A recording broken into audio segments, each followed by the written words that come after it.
Welcome to this explainer on the Midnight Visitor.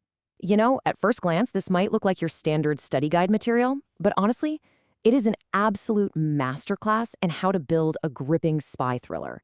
If you're thinking espionage is all, I don't know, car chases, explosions, and secret agents doing backflips in tuxedos, well, get ready, because this story is going to completely rewire your brain. We're diving into how this brilliant narrative systematically dismantles every single stereotype we have about spies and replaces it with something way more psychological and, frankly, way more thrilling. So, to kick things off, let's look at the core philosophy of the author, Robert Arthur Jr. Now, he was famous for his mystery and speculative fiction. You might know him from The Three Investigators or his work on Alfred Hitchcock Presents. But his real hallmark? It's perfectly captured in this one phrase: ingenuity and logic over brute force. It completely flips our typical expectations, right? Instead of the hero just out-punching the bad guy, Arthur wants his heroes to outthink them. And as you'll see, he builds an entire high-stakes narrative around this one incredibly powerful idea. Okay, let's set the scene. Imagine this dark, claustrophobic atmosphere. The story drops us right onto the sixth and top floor of a French hotel in Paris, into this small, gloomy room. And we mostly experience this vibe through the eyes of a character named Fowler. Now, Fowler is this young, romantic writer who is just dying for a glamorous espionage thrill. He's expecting mysterious figures in the dead of night, the crack of pistols, the scent of danger, the whole shebang. But instead, he's hit with this cramped, depressing reality. But actually, this dark, claustrophobic setting is absolutely crucial. It perfectly ramps up the tension and sets the stage for the dramatic midnight visit we're about to witness. And this totally hits the nail on the head when it comes to expectation versus reality, especially with our characters. Fowler's dream of hanging out with a dashing, James Bond-esque agent is just shattered the moment he meets Ausable. I mean, Ausable is a fat, sloppy secret agent with a thick American accent. He literally doesn't look the part at all. But he is the walking, talking embodiment of Arthur's philosophy, proving that brains matter way more than brawn. And juxtaposed right against him is Max. Max is that sudden, terrifying reality Fowler wanted, but definitely wasn't ready for. He's this slender, crafty rival spy who suddenly breaks into the room holding an automatic pistol. He looks dangerous, he feels dangerous, but, as we'll learn, he is way too confident and dangerously susceptible to a good lie. Part 1. A high-stakes, midnight conflict. The sudden break-in. So, here we are at the inciting incident that sets this whole psychological chess match into motion. The big question is, how on earth does Ausable outsmart a guy holding an automatic pistol without throwing a single punch? Max has broken in, and he is demanding this top-secret report on missiles at gunpoint. In a split second, the vibe shifts from Fowler's gloomy disappointment to a deadly high-stakes standoff. You've got an unarmed, physically unassuming guy staring down the barrel of a loaded gun. Ausable has no weapons, no physical advantage whatsoever. But he has his mind. And that leads us to the sheer genius of the balcony trick.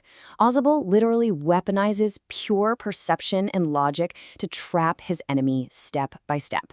First, he starts complaining, loudly and super convincingly, about this non-existent balcony right outside his window, acting incredibly annoyed that somebody used it to break in again. Second, he sprinkles in these specific, mundane details about the hotel's floor plan to make the lie sound utterly authentic. It's so believable that when a sudden knock comes at the door, Ausable just calmly says, "Oh, that's the police I called for protection."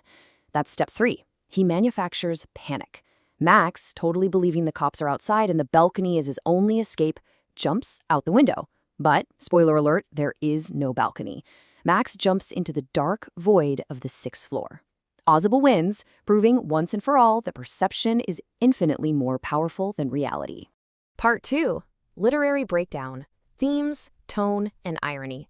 Okay, now that we've survived that crazy climax, let's unpack the literary mechanics that made that twist so unbelievably satisfying. What's really fascinating here is how Robert Arthur masterfully juxtaposes the mood and the tone.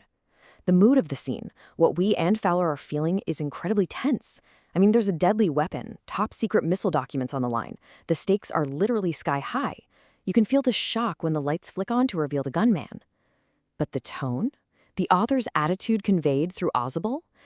It's deeply ironic and almost weirdly calm. Ausable is just sitting there chatting matter-of-factly, practically complaining to hotel management in his head, all while staring down a gun. It's a deliberate, brilliant mockery of that traditional glamorous spy stereotype who'd be, sweating profusely or gearing up for a karate chop. To really get what makes this story tick, we have to talk about irony. The entire sequence relies on it. Ausable's super casual, matter-of-fact tone while spinning an absolute fabrication out of thin air, that is the ultimate irony. Here is a guy who looks entirely unprofessional by Hollywood standards, yet he completely, systematically outsmarts the sleek, armed rival. He turns Max's massive physical advantage, the gun, into a fatal weakness, just because Max is gullible enough to buy a plausible lie delivered with total confidence.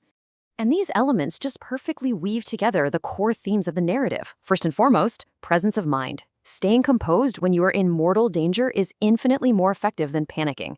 Second, intelligence versus brute force.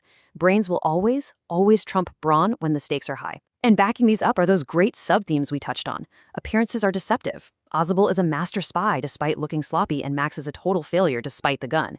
And finally, expectation versus reality, which is so beautifully channeled through Fowler's romanticized view of spies just getting totally crushed by the gritty, clever truth. Part 3, Real-World and Exam Lessons, Mastering the Material. All right, let's shift gears from literary theory to how you can actively apply these concepts. Here's a breakdown of the critical vocabulary and idioms hidden right inside our thriller narrative. We've got words like espionage, the practice of spying, and gullibility, being easily persuaded, which is obviously Max's true downfall. But definitely pay special attention to the idioms. Spur of the moment perfectly highlights Ausable's brilliant ability to invent that balcony lie instantly with zero planning. On the flip side, bit his lip nervously is a major physical tell. It reveals Max's growing anxiety and total loss of control. These aren't just vocabulary words to memorize, they're vital character indicators cleverly tucked into the story. And beyond just defining words, the real-world application here is huge. Ausable actually teaches us two vital life skills. First up, critical thinking. He observed his gloomy surroundings and manipulated the narrative by using highly specific details about the hotel's floor plan to solve a literal life-or-death problem. Second, composure. In an emergency, panic leads to mistakes. Just like Ausable, we have to regulate our emotional responses. Think about it. If Ausable had panicked, his logical brain would have completely shut down. Because he stayed calm, he kept access to that logical mind and manufactured a way out where there physically wasn't one. So let's put this into perspective with a quick competency check. If you come across the phrase, Max bit his lip nervously on an exam, what does that actually signify about his character, especially compared to Ausable? Well, it reveals a complete lack of presence of mind. While Ausable is deep in thought, quietly constructing a flawless trap with his words, Max is unraveling. That knock at the door induces total panic, forcing him into a rushed, fatal decision. It just goes to show that holding the power, the gun, does not mean you hold control of the situation. Which ties perfectly into our value-based statement for this explainer. A weapon in the hand is useless if the mind is in panic. If you're asked to justify this using the climax of the story, well, you now have the exact blueprint. Ausable's calm presence of mind completely neutralized the physical threat. Max had the ultimate weapon, sure, but because his mind slipped into panic the very second the script flipped on him, that weapon meant absolutely nothing. The true weapon in that room? Ausable's intellect. So I'm going to leave you with this final thought to consider about your own reactions. In a sudden, high-stakes emergency, when literally everything is on the line, would you instinctively rely on brute force and panic? Or would you have the deep composure, the sheer